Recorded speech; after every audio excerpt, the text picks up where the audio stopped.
চট্টগ্রাম নগরীর ১৬ শহর ২ নম্বর গেটের চশমা হিলে শিক্ষামন্ত্রী মহিবুল হাসান চৌধুরী নওফেলের বাসভবনে হামলা চালানো হয়। শনিবার সন্ধ্যায় এই ঘটনায় বাড়িতে থাকা কয়েকটি গাড়ি ভাঙচুর করা হয়। খুব জোরে ইট পাটকেল মারতেছে।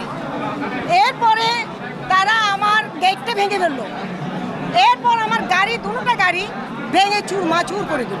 তারা বিএনপি জামাত শিবির তারা এগুলি আমার সন্তানদের কাঁধের উপর বন্দুক রেখে তারা সুযোগ সন্ধানী তারা এই আন্দোলন করতেছে। এগুলি তো আমার সন্তানরা আমার ছাত্ররা কখনো এইসব কাজ করতে পারে না। এরপরই শনিবার সন্ধ্যায় নগরীর বহদ্দারহাট এলাকায় চট্টগ্রাম সিটি কর্পোরেশনের মেয়র রেজাউল করিম চৌধুরীর বাসভবনে হামলা চালানো হয়। বৈষম্য বিরোধী ছাত্র আন্দোলনের মিছিল বহদ্দারহাট পৌঁছালে সেখান থেকে একটি অংশ মেয়রের বাসভবনের দিকে অগ্রসর হয়ে ইট পাটকেল নিক্ষেপ করে।